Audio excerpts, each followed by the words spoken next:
perpendiculares llamados normales o esfuerzos paralelos llamados cortantes. Ya. El motivo por el que se lo descompone es que los esfuerzos cortantes son más peligrosos. Entonces aquí en este dibujo de la izquierda, T sería el vector tensión. Y lo descomponemos en los perpendiculares sigmas o normales y los paralelos o cortantes taus. Si sigma y tau tuvieran la misma incidencia o ninguno de ellos fuera más peligroso, no habría necesidad de descomponerlos, pero se los descompone porque los tau son más peligrosos. ¿Bien? Bueno, y si usted toma un elemento diferencial de la pieza,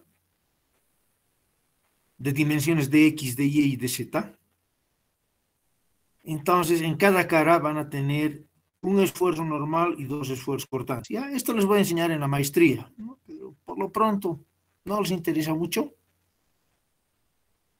Entonces, sigma son los esfuerzos normales o perpendiculares a las caras y tau son los esfuerzos paralelos o cortantes en las superficies. Ahora, si ustedes se dan cuenta, en esta cara superior solamente hay un esfuerzo perpendicular, pero hay dos cortantes, ¿no? Obviamente estos dos cortantes, si los sumamos, nos da un cortante inclinado, ¿no? Pero en realidad estamos descomponiendo en las direcciones de los tres ejes. Ya. No sé si tienen alguna pregunta, porque para mí es el concepto más, o sea, si no han entendido esto, que es el vector tensión o esfuerzo,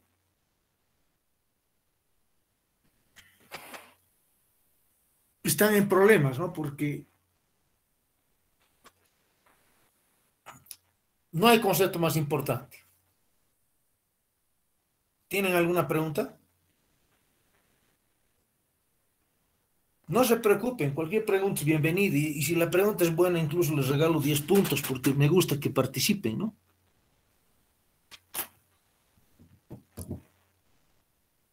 ¿Hay alguna pregunta?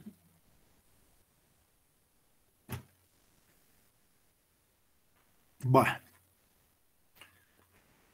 A ver, por última vez, tengo una pieza sometida a fuerzas externas y mediante un plano pi en este caso, corto esta pieza en dos pedazos y les cuento que internamente en esta sección tiene que aparecer una fuerza que equilibre las externas.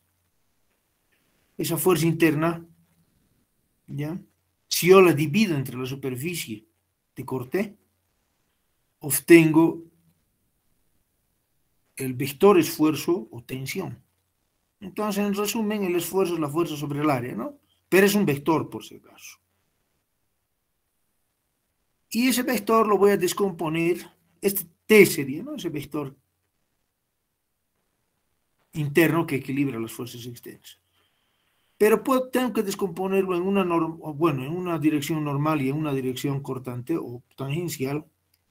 ¿Por qué? Porque estos esfuerzos cortantes son más peligrosos. O sea, no es lo mismo tener 100 sigmas a 100 taus. ¿Por qué? Porque los 100 sigmas son menos peligrosos que 100 taus. Por eso hay que descomponerlo. Y si ustedes se dan cuenta, ¿qué serían los sigmas y los taus? Bueno, los sigmas son unas fuerzas en cada molécula que está perpendicular a la superficie y los taus también son hartas fuercitas chiquititas en cada una de las moléculas, pero que están paralelos a la sección de corte. Y si ustedes toman un elemento diferencial, les comento, ¿ya? O sea, aquí el área es gigante, ¿no? Pero si ustedes toman un elemento bien chiquitito, entonces en cada sección o en cada superficie yo tendría que tener un sigma y un tau. Pero si descomponemos, digamos, estos esfuerzos en las tres direcciones X, Y y Z, solamente podría tener un sigma, que es normal, y dos taus, ¿no? Que serían paralelos en las otras dos direcciones. Ya. Ahora, ¿qué es entonces el esfuerzo? Fíjense, aquí yo tengo una pieza, digamos, sometida a tracción. ¿Cuándo hemos dicho que hay tracción? cuando esta fuerza es paralela al eje y no hay momentos. Entonces estamos diciendo que esta fuerza, digamos que sea puntual, no hay problema, pero dentro de la pieza tiene que distribuirse. Entonces se distribuyen en fuerzas más chiquititas, que son los esfuerzos. Ahora, si ustedes se dan cuenta, estos esfuerzos en este caso son perpendiculares a la sección de corte, por lo tanto son sigmas, ¿no? Si ustedes se dan cuenta, esta fuerza F sería la externa, esta otra F sería la interna, y su distribución o división entre toda la superficie me da los esfuerzos. Ahora, ¿qué pasa si esta pieza, por decir, es cónica? O si ustedes quieren, no tiene una sección constante. Entonces, fíjense, esta fuerza se distribuye en esta área grande, en área 1. Pero en esta área 2, que es más chiquita, si dividimos la fuerza entre el área, vamos a tener un mayor valor. Entonces, ¿qué significa? Que en esta sección A1 vamos a tener valores menores de esfuerzos, y en esta área 2 vamos a tener valores mayores de esfuerzos. Entonces, si ustedes dibujan estos esfuerzos, 1, 2, 3, 4, 5, 6, estas líneas rojas, en el área 1 están más separadas, porque es más grande. Pero en el área 2, que es más chiquitita, van a estar más juntas. Por lo tanto, cuanto menor sea el área, vamos a tener un valor mayor de esfuerzos o tensiones. Y decimos que aquí la densidad de tensiones o esfuerzos ha subido. ¿Ya? Lo mismo ocurre, les cuento, por decir, ¿no? Cuando yo tengo una entalladura. ¿Qué es una entalladura? Una entalladura, digamos, es una muesca que se la hace con el torno, por decir, para poner aquí una chaveta, digamos. Una chaveta es como un anillo, ¿no? Pero ese anillo no está cerrado, sino abierto. Entonces, con un alicate de puntas, al revés, ustedes abren ese anillito o chaveta y lo meten aquí. ¿Para qué sirve esa chaveta? Para que directamente tranque, si ustedes quieren, las piezas que metemos en el eje. Ya. Pero si ustedes se dan cuenta, aquí a la izquierda tendría un área. Y donde está la muesca o chaveta, el área baja. Por lo tanto, la densidad, o si ustedes quieren ¿cuántas líneas tengo? 1, 2, 3, 4, 5, 6, 7. Estas 7 líneas rojas a la izquierda están más separadas, pero aquí, en este lugar, el área ha disminuido. Entonces, por lo tanto, esas 7 líneas, ahora 1, 2, 3, 4, 5, 6, 7, están más juntas. ¿No? Entonces, ¿qué significa? Que esa muesca ha hecho que los esfuerzos suban. Y lo mismo aquí, ¿no? Bueno, en este caso no se nota muy bien, es un agujero. Entonces aquí, digamos, yo tendría unos esfuerzos, pero donde hay el agujero, el área disminuye, por lo tanto los esfuerzos suben. Entonces ahí se dice que las tensiones o esfuerzos están creciendo por una concentración de tensiones. Ya. Y el segundo término más importante de la materia es la deformación. O sea, hay dos términos que son indispensables: tensión, deformación. Ya. Bueno, entonces, si ustedes ponen dos puntos en una pieza, P y Q, una vez que sometan a fuerzas, puede ser que esa distancia P y Q cambie de posición y además cambie de dimensión. Ahora, la deformación, les comento, no es en realidad la traslación, sino el cambio de magnitud.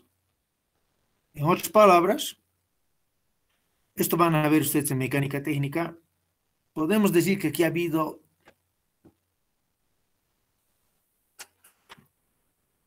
movimiento, pero en resistencia de materiales no me interesa a mí el movimiento, solamente me interesa la deformación. ¿Y qué es la deformación? La diferencia de dimensiones. Mientras que en mecánica técnica, en realidad a ustedes más les importa el desplazamiento. ¿Ya? Hay un desplazamiento lineal y un desplazamiento angular. Pero ese desplazamiento, les comento, no crea deformación. En otras palabras, si aquí tengo un P y Q inicial, ¿no? Y después, imagínense que tuviera el P y Q horizontal, por decir, pero con la misma dimensión. Entonces yo diría, ha habido desplazamiento angular o rotación, pero no habría habido deformación. ¿Por qué? Porque las dimensiones han cambiado. En técnica les interesa el desplazamiento, mientras que en resistencia material no me interesa el desplazamiento, me interesa la deformación. Ya. Y esta deformación va a ser la distancia final menos la distancia inicial. Y en porcentaje, ¿cómo sacan un porcentaje? O sea, delta es la deformación total. Y epsilon le vamos a llamar la deformación unitaria. Entonces, ¿cómo sacan un porcentaje? Pues es lo inicial menos o sea, lo final menos lo inicial sobre lo inicial. Ese es el porcentaje. No solamente en resistencia de materiales, incluso, digamos, en gastos. Yo tengo 100 pesos y gasto 10. ¿No? Entonces, ¿cuánto sería mi gasto? 10. En otras palabras, ¿no? Tenía 100 pesos y ahora tengo, o sea, tenía 100 pesos, que es lo original, y ahora tengo 90. Entonces, ¿cuánto es mi gasto? 100 menos 90, 10. Pero en porcentaje, ¿cuánto he gastado? Sería 100, bueno, esto está al revés, creo. 100 menos 90 sobre, o está bien, ¿no? Final menos inicial sobre inicial. 90 menos 100 sobre 100. 90 menos 100, 10. Entre 100, 0,1. Pero como es porcentaje, 0,1 por 100, 10%. Entonces, ¿cuánto he gastado? 10%. Sin embargo, no vamos a expresar nosotros en resistencia de materiales en porcentaje, lo vamos a dejar en 0,1. Otro ejemplo, tenía 50 pesos y ahora tengo 40. Ya. Entonces aquí está bien. Al revés, ¿no? Final menos inicial, 40 menos 50. Entonces, ¿cuánto he gastado? Menos 10. Está bien, menos 10. Pero en porcentaje, ¿cuánto sería? Sería 40 menos 50 sobre 50. Entonces sería 10 sobre 50. Eso es 20, 0,2, ¿no? 20%. ¿Ya? Entonces les repito, la deformada va a ser lo final menos lo inicial, pero el unitario o en porcentaje, si ustedes quieren, va a ser lo final menos lo inicial sobre lo inicial. ¿Ya? Ahora, cuando tengan ustedes cargas axiales, que hemos dicho que se llama tracción o compresión, la pieza se va a alargar, pero esto ustedes pueden hacer la prueba con una liga o con un chicle. Si se alarga la pieza y la sección transversal no cambia, significaría que el volumen está creciendo. Para que no crezca el volumen, entonces la pieza, si bien aumenta de longitud, tiene que disminuir en su sección transversal. ¿No? O sea, cuando algo se alargue, su espesor o su sección transversal se va a adelgazar. En un chicle, ¿no? Si ustedes jalan, entonces se vuelve más delgadito. Entonces, si ustedes se dan cuenta, la deformada sería la longitud final menos la longitud inicial, lo final menos lo inicial, hemos dicho.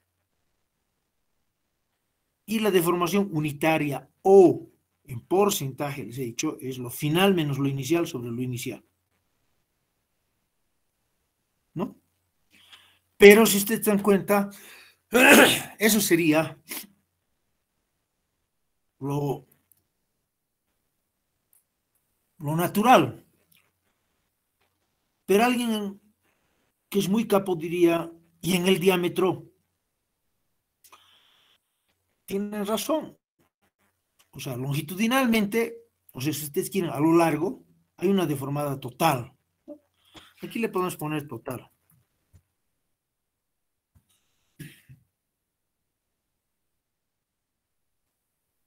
O si quieren al final, ¿no?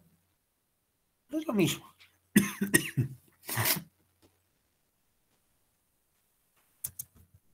La total es lo final menos lo inicial. Perfecto.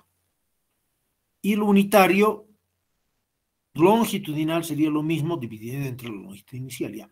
Pero si hablamos de el diámetro, a eso se le llama transversal. Entonces tendríamos una deformada del diámetro, que sería el diámetro final menos el diámetro inicial, y una deformada unitaria, que sería el diámetro final menos el diámetro inicial sobre el diámetro inicial. ¿No? Si ustedes se dan cuenta, hay una deformada total y unitaria a lo largo, pero hay una deformada total y unitaria respecto al diámetro. Bueno, no necesariamente tiene que ser diámetro, porque ¿qué pasa si esto es cuadrado? O rectangular, si quiere. O triangular, no sé, ¿no? Ya no sería diámetro, ¿no? Sería en realidad el ancho, si ustedes quieren, final menos el ancho inicial, ¿no? Ya. En centración y compresión tenemos dos deformadas, no sé si me entiende. La pieza se alarga,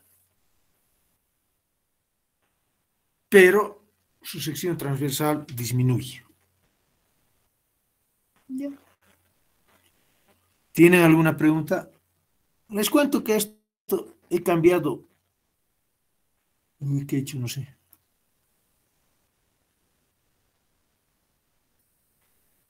Se ha cerrado, ¿no?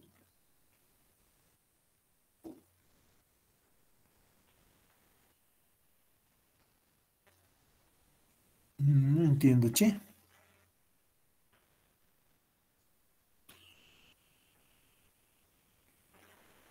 Como les he comentado,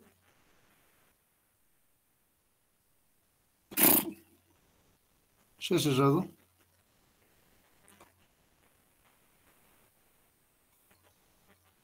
Este documento ya estoy cambiando 20 veces y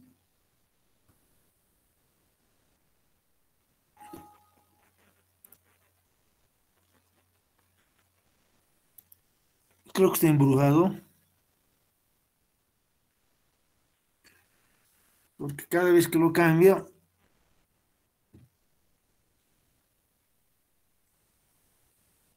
tengo algún tipo de problema, ¿no? Una vez, la primera vez se ha corrompido, o sea, ya no lo he podido abrir. O sea, era un archivo Word, no sé qué ha pasado y ya no podía abrir. De la versión final, les digo, ¿no? La segunda vez les cuento, me entró un virus por instalar el AutoCAD, les cuento. Y la tercera he perdido mi flash, which es increíble.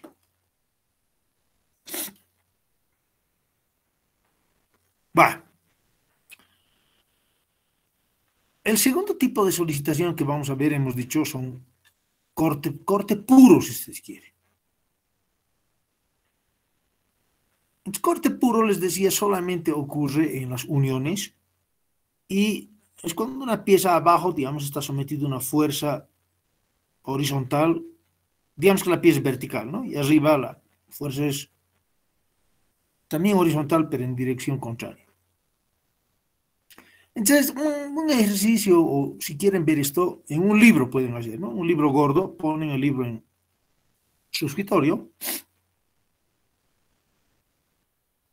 no permiten que la base se mueva y arriba se le someten a una fuerza horizontal. Entonces, el libro, ¿qué va a hacer? Se va a volver más o menos como un rombo. Entonces, si ustedes se dan cuenta, aquí las dimensiones no están cambiando de tamaño. ¿Por qué? Porque la base no se ha movido. En la parte de arriba medía, digamos, una dimensión y sigue teniendo la misma dimensión, solamente que se ha movido.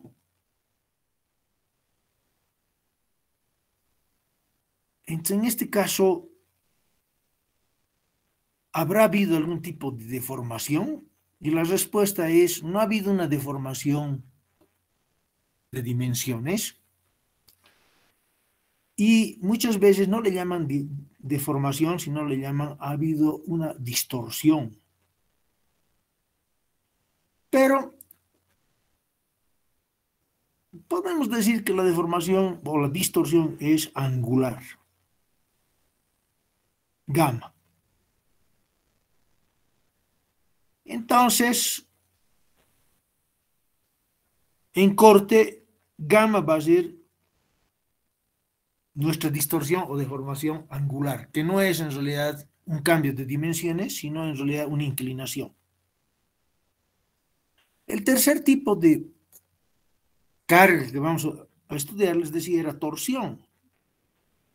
Y en torsión decíamos, un extremo izquierdo gira con respecto al extremo derecho. ¿Por qué? Por la acción de este momento.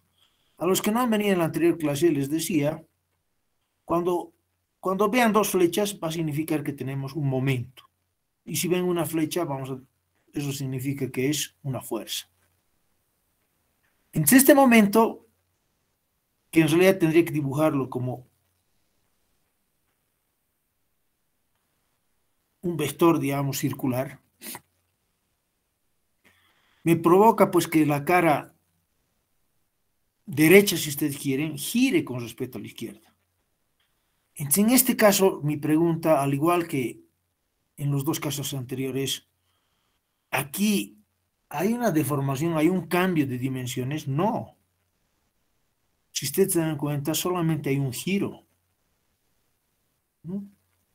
Entonces, ese ángulo de giro, bueno, phi le vamos a llamar,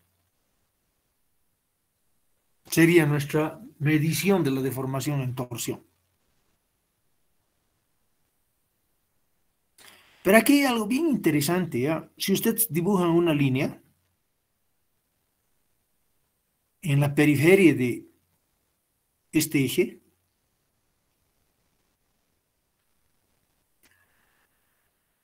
si esto gira, esa línea que era recta, por decirles un ejemplo, se va a inclinar. Entonces hay otro ángulo, les comento, que en este caso sería gamma.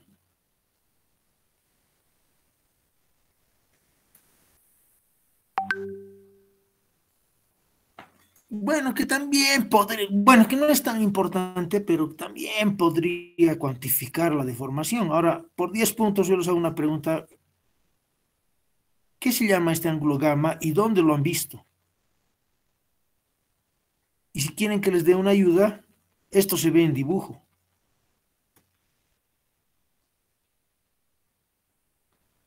Bueno, el nombre de este ángulo varía, ¿no? Algunos le ponen otra letra griega, pero les repito, ¿qué creen que se llama este ángulo?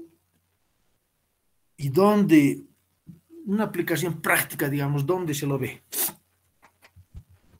Por 10 puntos. Hasta contar 5. 1, 2, 3, 4, 5. ¿Nadie? Ya. Esto en realidad ustedes lo han visto en dibujo, porque sería el ángulo de la hélice de un tornillo. Obviamente en dibujo,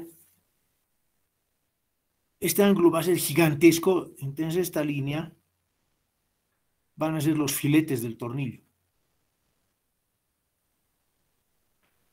No. Entonces, Pero en resistencia en materiales, les comento, este ángulo en realidad va a ser un grado, menos de un grado, ¿no? Pero es lo mismo. En otras palabras, si esta cara derecha girara, digamos, por decirles, más de 360 grados, o sea, más de una vuelta, entonces esta línea partiría, digamos, de este punto, y si gira 360 grados, llegaría al mismo punto, pero tendría que dar una vuelta. Y por lo tanto tendríamos, digamos, como si fuera un tornillo, un filete, ¿no? Ya. Y nuestro último caso, hemos dicho, es flexión. En flexión tenemos fuerzas y momentos, ¿ya?, que provocan que la pieza se curvee, ¿no? Y en este caso vamos a tener dos deformaciones, ¿no? Cuánto cae la pieza, pero también, aparte, vamos a tener una deformación angular, que sería cuánto se inclina.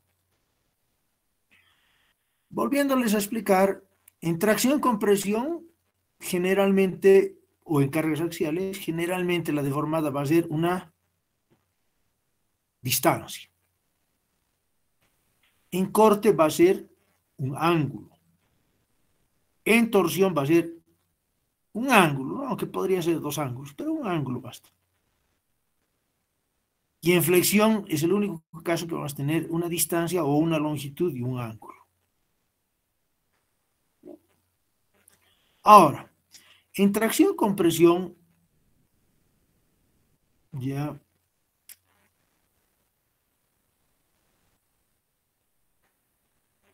hay un experimento que es,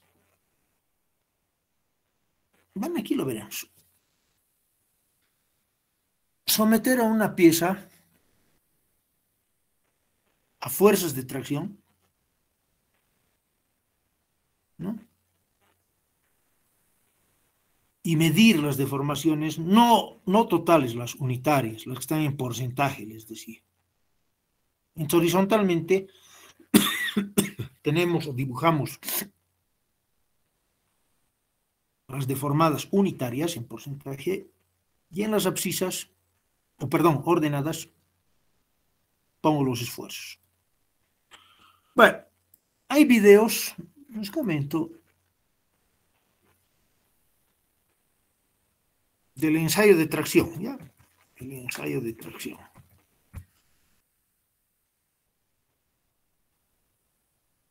Se ve en mi pantalla, ¿no?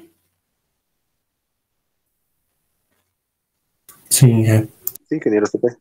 Ya. Entonces, el famoso ensayo de tracción. Bueno, entonces, esta es la probeta, la que está con estas líneas rojas. Esta parte de arriba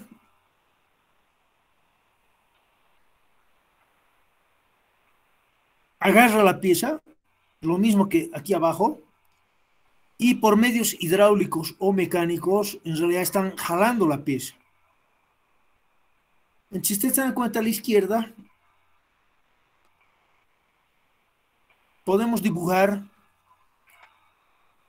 los esfuerzos versus la deformación. La deformación sería esta distancia roja. Y en algún momento se va a romper la pieza.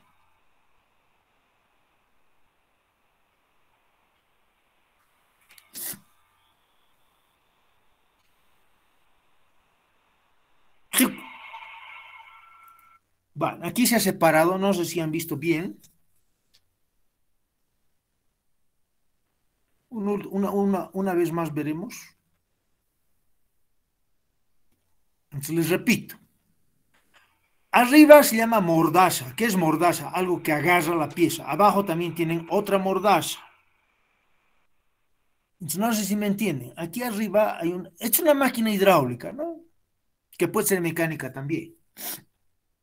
O sea, hidráulica, ¿qué es? Es como una prensa hidráulica, pero al revés. ¿Qué hace la prensa hidráulica? Comprime.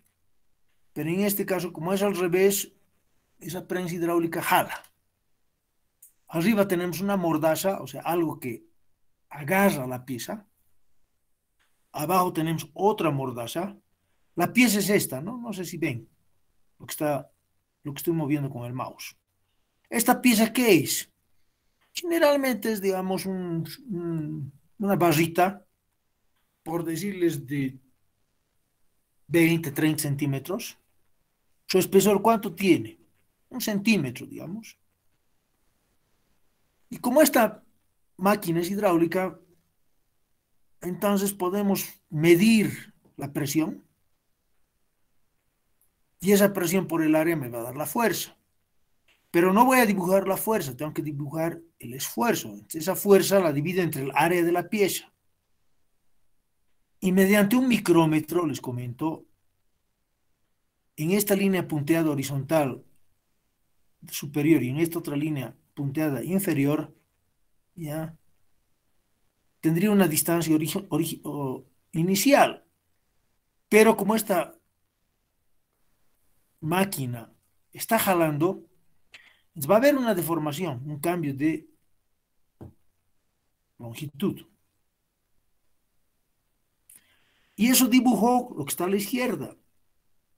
En las abscisas pongo la deformada y en las ordenadas pongo el esfuerzo. Pero esa deformada no es la deformada total, sino es la unitaria en porcentaje. Bueno, entonces, si ustedes se dan cuenta, ese gráfico al principio, si ustedes se dan cuenta, es una recta. Después comienza a volverse horizontal, ¿no? Y después, digamos, se vuelve una curva.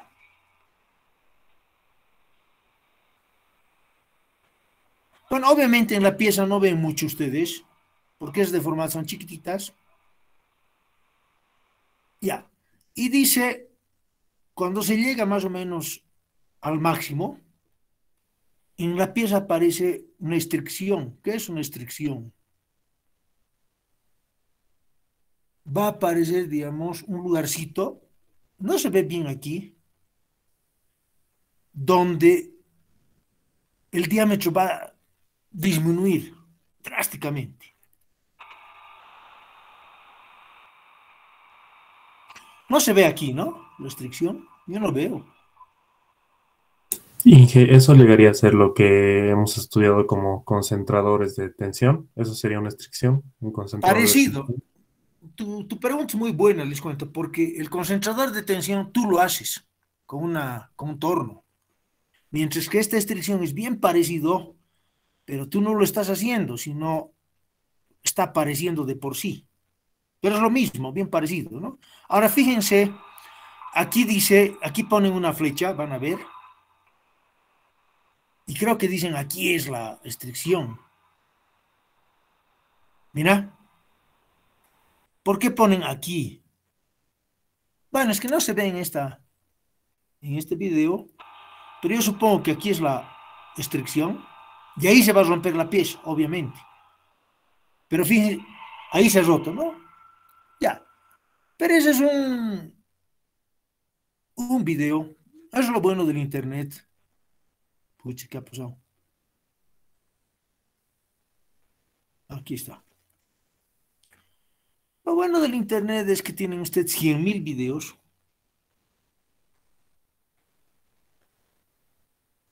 A ver, veremos este más. Ustedes van a ver, ¿ya? Y esa máquina, les repito, puede ser mecánica.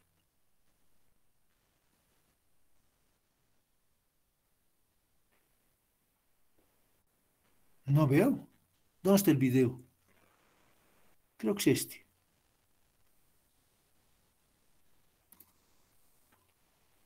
Ya, es la mordaza, les repito, inferior. Aquí está la mordaza superior. Y aquí está la piecita. Esa piecita puede ser circular, puede ser rectangular, no sé. Probeta le llaman esto. Y la mordaza de abajo está jalando hacia abajo, la de arriba hacia arriba, y la pieza está sometida a una carga de tracción y se deforma, ¿no? Entonces,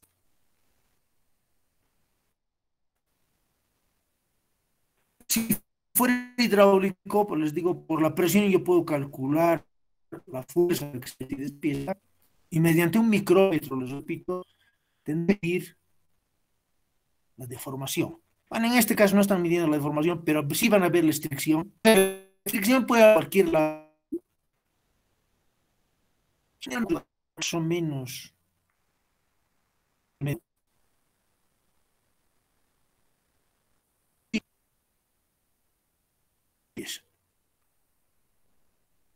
Entonces aquí sí se ve la estricción.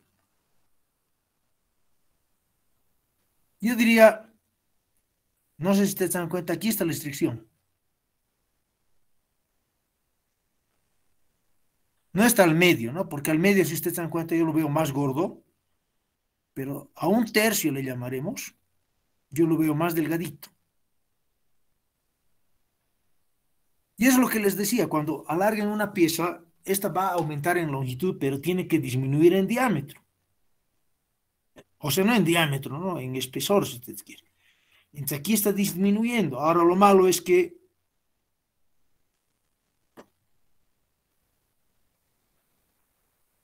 esa disminución va a provocar una separación, les cuento, y una rotura. Aquí se nota más, ¿no? Fíjense.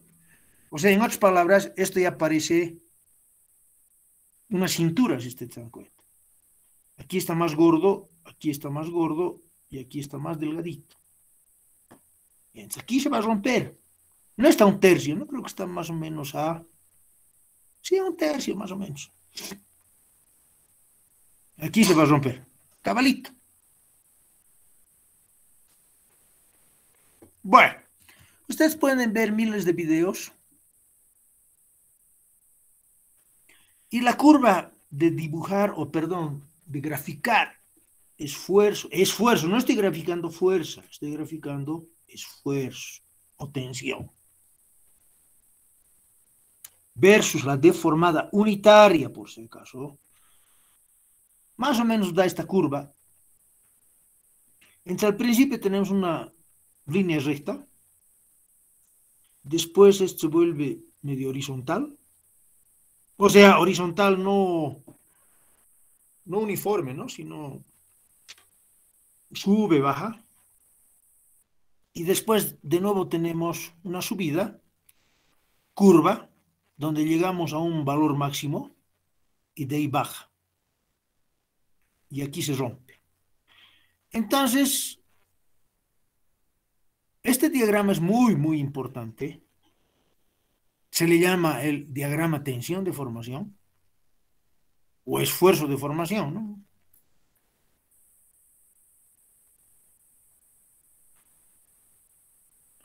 Y básicamente tenemos dos zonas, les cuento. Hasta donde la línea inicial es casi recta, tenemos la zona elástica, ya, y después cuando ya esta curva comienza a volverse horizontal, tenemos la zona plástica. Ya. Y lo interesante, este nombre de elástico viene de lo siguiente. Si ustedes eliminan la carga, la fuerza, la pieza recupera. O sea, la pieza es como un resorte. Por eso es un elástico. Y plástico viene de plastilina. Una vez que entran a la zona plástica, si ustedes quitan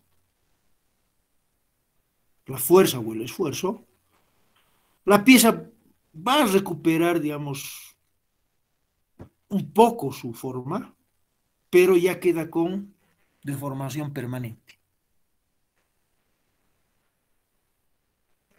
Ahora, hay hartos puntos, pero a nosotros nos interesan estos tres, SY, SE, SP, que están lado a lado. Y no hay que diferenciarlos, les comento. SP sería hasta donde la línea es recta. y se llama límite de proporcionalidad. P viene de proporcionalidad. ¿Bien? SY sería fluencia.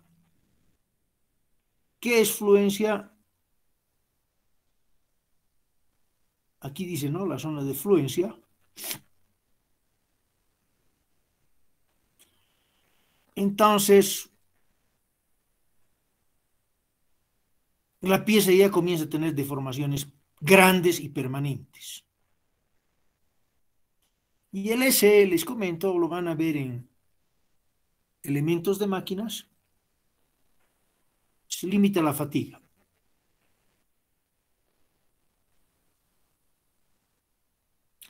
Y el máximo de esta curva es el SUT, que significa resistencia última a la tracción. Entonces les repito, SY fluencia, SE resistencia a fatiga. Esto no lo veremos nosotros. Y SP resistencia o límite proporcional. Y el SUT resistencia o límite último a la tracción. Ahora, en resistencia a materiales generalmente lo que nosotros vamos a usar es el SY o el SP, porque en realidad están cerca, les cuento.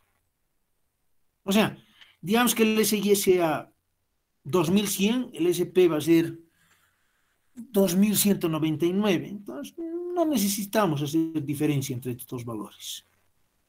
El SE sí puede variar, les comento. Entonces nosotros no vamos a querer sobrepasar estos valores, ¿por qué? Porque ahí van a haber deformaciones permanentes. Y una deformación permanente significa que nuestra estructura, nuestro puente, nuestra máquina ha fallado. Entonces, un ejemplo, les cuento. Tengo un amigo petrolero, les cuento, ¿ya? Que hacía torres.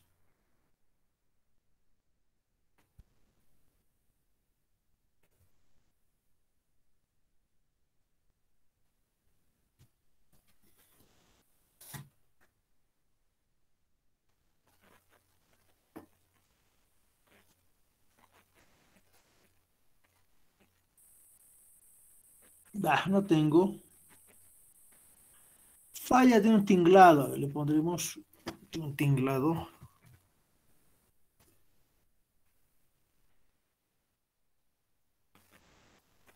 No, no hay. Bueno, les decía, tenía un amigo petrolero, tengo un amigo ingeniero petrolero que se metió a hacer torres, oye. De las que les he mostrado, ¿no? Esas torres que se parecen a la Torre Eiffel, si ustedes quieren, pero más pequeñas, autosoportadas. Y hecho el capo, porque era mi amigo, me dice, yo no necesito saber resistencia de materiales. ¿Sabes qué estoy haciendo? Me dice, estoy clonando, ¿no? O sea, he ido a ver una torre, le he sacado sus dimensiones y básicamente, sin hacer ningún cálculo, porque los que han hecho ese cálculo son extranjeros, entonces he fabricado una torre idéntica. Y le estaba yendo bien al cuate porque no era una, había hecho ya 10 hoy. Y lo lindo, porque eso se llama justicia divina, su torre onceava o 11ª se cayó. ¿Por qué? No es que se cayó, no es que se cayó, se dobló. Y no se ha doblado toda la torre, sino... ¿no? La torre que era vertical quedó, digamos, como mitad vertical y mitad inclinada. ¿No?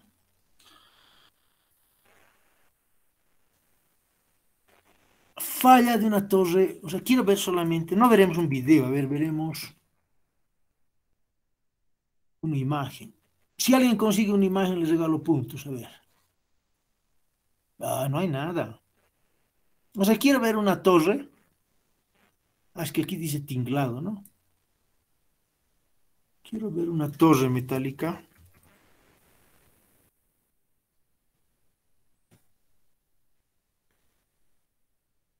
Esta, digamos.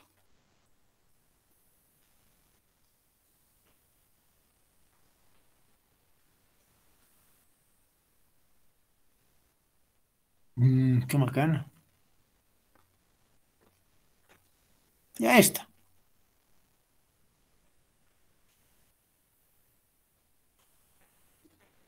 Entonces la torre era, lo repito, como una torre Eiffel.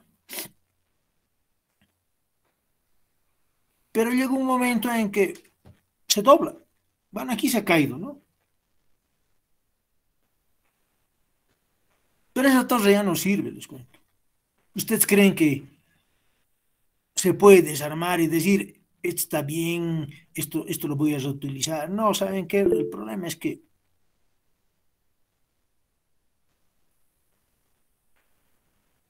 hay que botar todo. Ya. Y de este mi amigo ingeniero petrolero, ¿por qué ha fallado si él había hecho un clon de la torre? A ver, por 10 puntos. Tienen que participar, les cuento, están perdiendo puntos. ¿Quién me dice por qué? Diferente material de construcción. No ha considerado las cargas, tal vez Inge, no siempre son las mismas cargas. Ya, a los dos les voy a regalar Podría ser solamente por el porque han material. participado.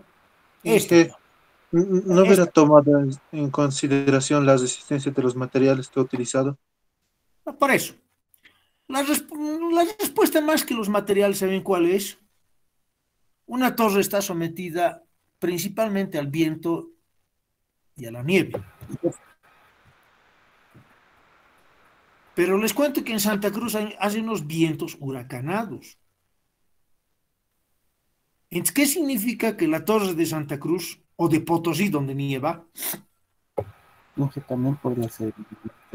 no puede ser idéntica a la torre,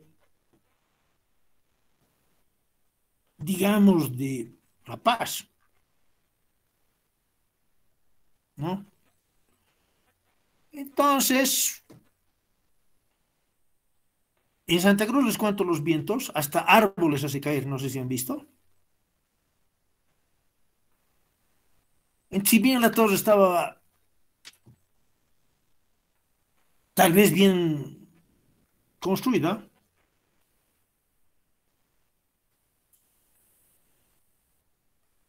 no pueden ustedes hacer una torre para Rusia, para Estados Unidos, para La Paz, para Cochabamba, para Santa Cruz. No, el cálculo es diferente, ¿no? Y les repito, muchas veces no se rompe la torre, solamente se dobla un poquito, ¿no? Pero les comento que no pueden recuperar nada. Y les cuento que aquí en la ciudad de La Paz ha ocurrido hoy en el Alto este problema varias veces. Por si acaso, yo, por ejemplo, he visto en la ciudad de La Paz 3 o 4 veces. La primera ha sido en la calle 4 o 5 de Obrajes. Había un tinglado, o sea, en la calle 4 o 5 de Obrajes y la avenida principal, o 6, no sé qué calle será. Y ahí había una venta de autos. Y un día he pasado por ahí y su techo estaba caído. Otra vez que he visto en las noticias y también me da una vuelta, era en Villa Fátima, creo que le llaman Puente Minasa, ¿no? Ahí había un tinglado, se cayó. En la feria, ¿no? De Coma, igual, antes de que sean esas construcciones nuevas, había unos tinglados, se cayó. O sea, cuando le digo se ha caído, el techo no es que se ha roto, ¿no? Sino colapsó. Y si ustedes han visto las noticias, en el Alto varias veces ha ocurrido eso y también, digamos, en otros departamentos, ¿no? Ya.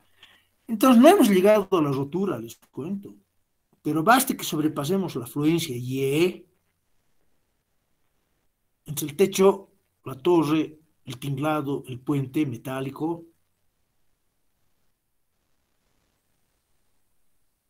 va a presentar deformadas grandes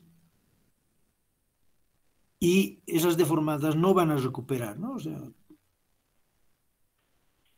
ya. Entonces, el ensayo de tracción, deformación o tensión de formación. Y les repito, hay una parte recta, o sea, si la tensión es cero o el esfuerzo es cero, ¿cuánto es la deformación? Cero. A medida que el esfuerzo va subiendo, la deformación también va subiendo, proporcionalmente. Se llega a un punto, el que se llama Y o P, fluencia o proporcionalidad, donde de ahí ya comienzan a ver cosas raras. Entonces, si hemos entrado a la zona de fluencia o la zona plástica, donde las deformadas son mucho más grandes que el esfuerzo, y cuando llegamos al máximo se le llama rotura, última la tracción. ¿Por qué? Porque aquí ya les comento, aparece la estricción, y por más que bajen los esfuerzos, siguen habiendo deformadas. No sé si me entienden. O sea, digamos que este esfuerzo de rotura sea 1000. ¿Ya? Si ustedes se dan cuenta, aquí el esfuerzo es 900. No está creciendo, está bajando. Y se sigue deformando esto. Y cuando se rompe, digamos que sea 700. Claro, es que hemos sobrepasado los 1000. ¿Ya? Ahora, nosotros no vamos a entrar nunca a la zona plástica. Se puede entrar, les cuento, pero es otra materia. Entonces, nosotros siempre vamos a trabajar en la zona elástica y por lo tanto la relación esfuerzo-deformación va a ser una recta. Y les repito, nuestro tope va a ser la fluencia o la proporcionalidad. Ahora, no trabajamos mucho con la proporcionalidad, sino con la fluencia. ¿Ya? Entonces, eso es lo que dice aquí, periodo elástico o zona elástica, ¿no? Por ejemplo, yo no le pondría periodo, ¿no? Tengo que corregir esto, pero les repito, 10 veces ya he corregido. Cada vez que corrijo algo me pasa.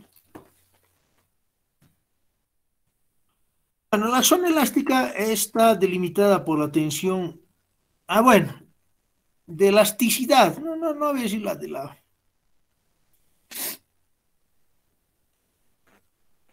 fatiga, sino de elasticidad, pero es lo de menos. Y les comento que como hay ahí una recta,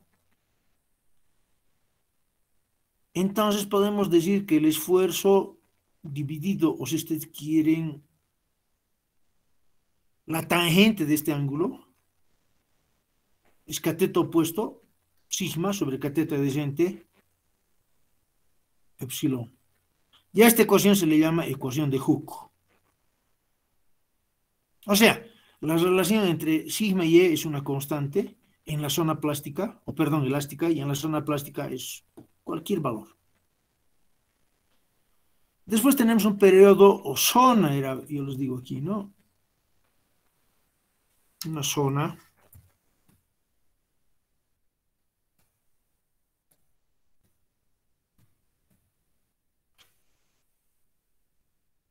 Pucha, me he anunciado. Elastoplástico.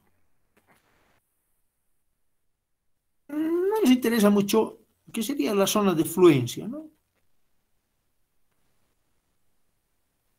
Y finalmente, el plástico,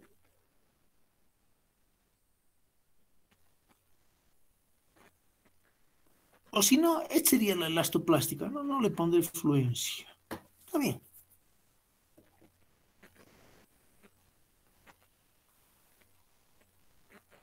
Y una vez que llegan al máximo, les comento, la pieza se endura y aquí estaría la estricción, ¿no? Que hemos visto en uno de los videos. Ya. Y ahí vemos también en el diagrama que el esfuerzo va aumentando, ¿verdad? Pero ¿y qué pasa? ¿Cómo actúa el material con esfuerzos constantes?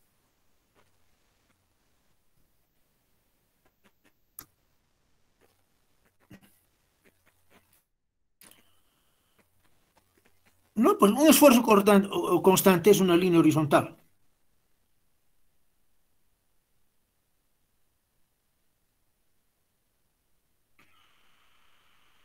Digamos que tu esfuerzo sea menor a la afluencia. Entonces tu pieza se va a deformar. Digamos, tienes un esfuerzo y una deformada.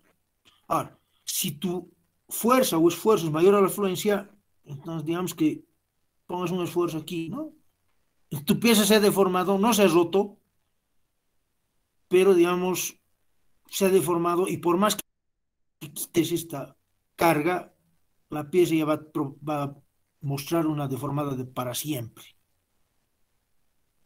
O sea, cuando han visto la restricción, antes de que se rompa, podíamos quitar la carga,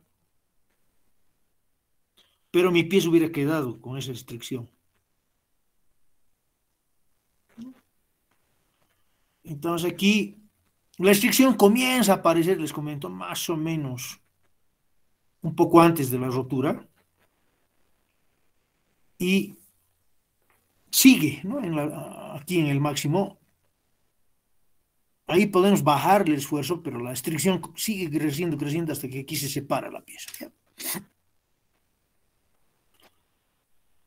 Pero les repito, nosotros no vamos a entrar a la zona plástica, ¿ya?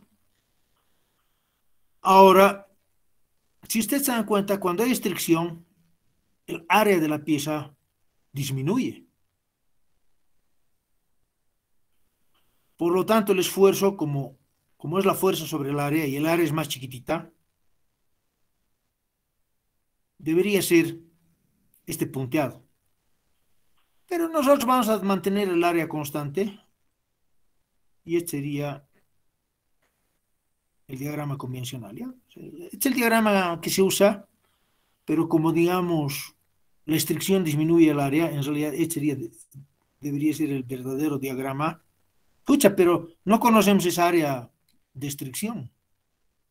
Entonces, por lo tanto, vamos a mantener nomás el área constante. Ahora, Inge, esto una lo... consulta. Dime. Eh, Usted hace un momento nos dijo que se pueden presentar fallas en los materiales. ¿Cuántos tipos de fallas se puede encontrar en un material para hacer este análisis de la gráfica? Esfuerzo-tensión. No, no entiendo al 100% tu pregunta. Me refiero a cuántos tipos de fallas se pueden presentar. Por ejemplo, hace un momento nos habló de torres y nos habló de que está más propenso al viento y a la nieve. Entonces, ¿cuántos tipos de fallas se pueden presentar para que un material se quiebre?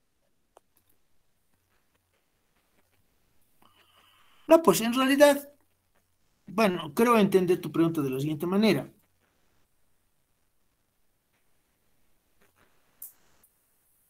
Ya. Hay dos tipos de fallas, ¿no? La rotura y la deformación permanente. Rara vez van a haber rotura.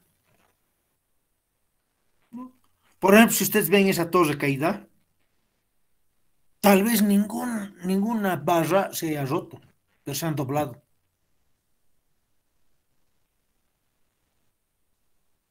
Entonces, pero basta que la pieza tenga deformaciones permanentes, ya no sirve. ¿Por qué? A ver, les voy a comentar esto. Yo he trabajado con Intel muchísimo. Yo he instalado mucho aire acondicionado en Intel. Y también he ido a las torres. Les cuento que las torres no pueden deformarse más o menos más de 1 metro en su punta. ¿Por qué? Porque tienen ahí las antenas. O sea, les explico. Hay una torre 1 y una torre 2 que están separadas, o sea, lejos, pero se tienen que ver.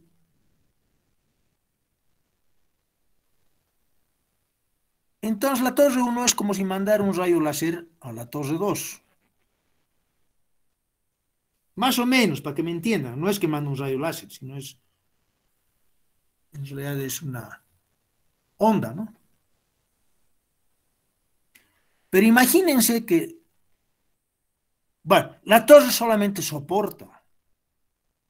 ¿Qué soporta la torre? La antena. Y hay algunas antenas que son como platos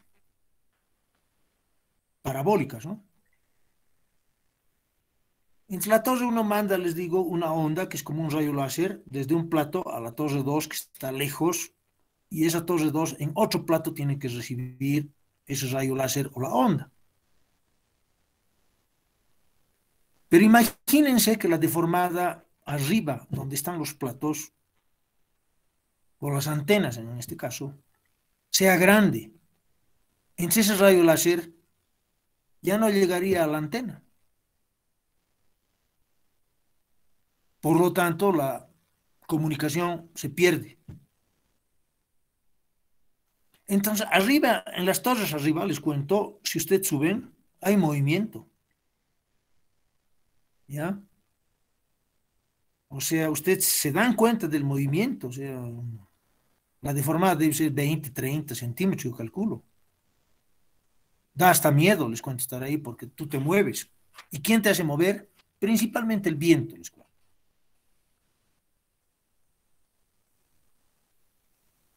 Entonces, si una torre se ha doblado,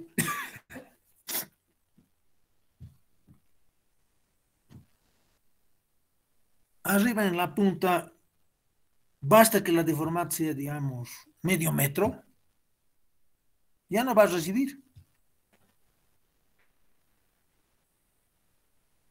¿No? Entonces, arriba las torres, les comento, tienen que tener deformadas de 20, 30 centímetros. O sea, menores al diámetro de la antena. Pero esas deformadas tienen que recuperar, no sé si me entienden. O sea, se deforma, pero vuelve al mismo lugar. O sea, sopla el viento y se deforma. Baja el viento y recupera. De nuevo vuelve a soplar el viento, entonces de nuevo se deforma, ¿no? Y para el viento y de nuevo recupera, ¿no? Pero la cosa es que la onda está llegando. Ahora, ¿por qué 20 a 30 centímetros si la antena mide 50? Porque no se olviden que la deformada, o sea, no la deformada, ¿no? Sino ese rayo láser tendría efecto de la deformada de la torre 1 y de la deformada de la torre 2, ¿no? O sea, si la torre 1 se mueve 20, 30 centímetros hacia un lado y la torre 2 se mueve 20, 30 centímetros a otro lado, listo. Ahora, por si acaso alguien me dirá, es que la deformada está al mismo lado. No, les comento. Porque más o menos arriba, la deformada no crean que es constante, es como si fuera vibración. Es como si se estuviera moviendo constantemente. Entonces, la torre 1 y la torre 2 están bailando, pero no necesariamente su baile es idéntico, ¿no? Puede ser una que esté a la derecha, la otra a la izquierda, etcétera, etcétera. Y precisamente en Entel había una torre que se movía demasiado y le llamaron la torre bailarina. Y esa torre no servía. Bueno, ahora, hemos dicho que si quitamos la carga, el material recupera en la zona elástica. Pero ¿qué pasa en la zona plástica? Lo mismo. ¿Ya? Entonces les cuento que en N, si quitamos la carga, o sea, si el esfuerzo lo volvemos cero, entonces esa deformación, o sea, este diagrama baja de N, aquí habría que poner una letra, pero ya habría una deformación permanente que sería desde el origen hasta este punto. Por eso decimos que es la zona plástica. Quitan ustedes las cargas, pero quedan las deformaciones. ¿Ya? Y esta pieza, les cuento, se ha endurecido. ¿Por qué? Porque si vuelven a cargar la pieza, ya no va a tener el diagrama izquierdo, sino va a tener el diagrama derecho.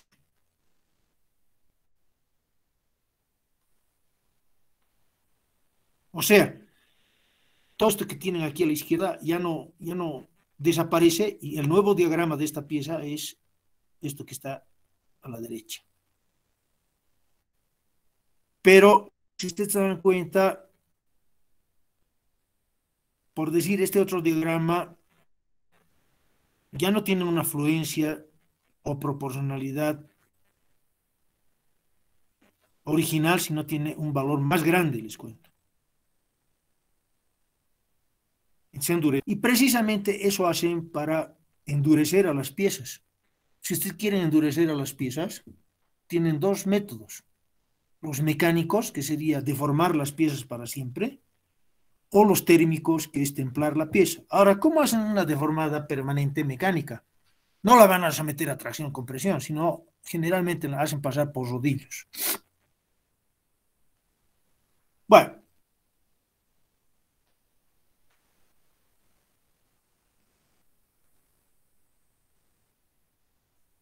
cuando una pieza es... O sea, estos diagramas varían, les comento. A veces el diagrama es así. Entonces es difícil ver dónde está la fluencia, dónde está la proporcionalidad, dónde está la rotura, ¿no? Entonces, en este caso, que es medio complicado, se define la fluencia como aquel esfuerzo que provoque una deformada del 0,2%.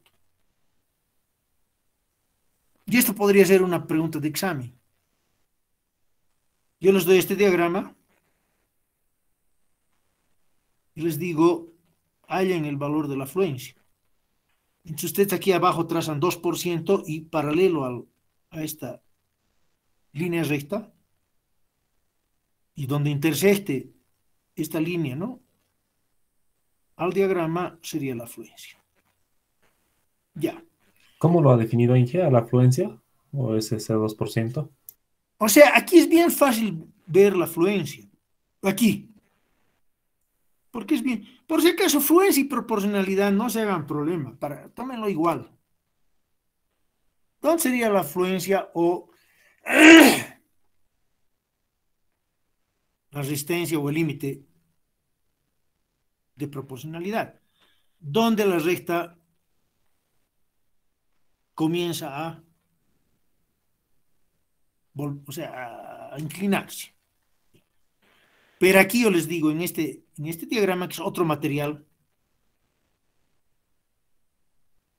si ustedes se dan cuenta, es medio difícil ver dónde esta línea comienza a volverse horizontal. Entonces, en este tipo de diagramas, tú defines la fluencia como aquel esfuerzo que me provoca una deformación del 0,2%. Y si quieres encontrar esto, entonces lo único que haces es mides en las abscisas 2%, o sea, 0,2%, y trazas una línea paralela, ¿no?, a esta recta, y la intersección de esa línea recta con la curva del diagrama tensión-deformación te da la fluencia, ¿ya? Algo que es bien importante es, yo les recomiendo que ustedes salgan profesionales rápido. Feo es que salgan profesionales a sus 40 años. Hay, ¿no?, gente que son estudiantes a los 40, 50. Bueno, no es malo, les cuento, porque a veces son huérfanos o trabajan. Más bien ahí es lindo. Y les cuento que tengo muchas anécdotas muy lindas, les cuento. Por ejemplo, un día, bueno, aquí haremos un paréntesis. Yo creo que hasta aquí nomás vamos a llegar. ¿Qué hora es?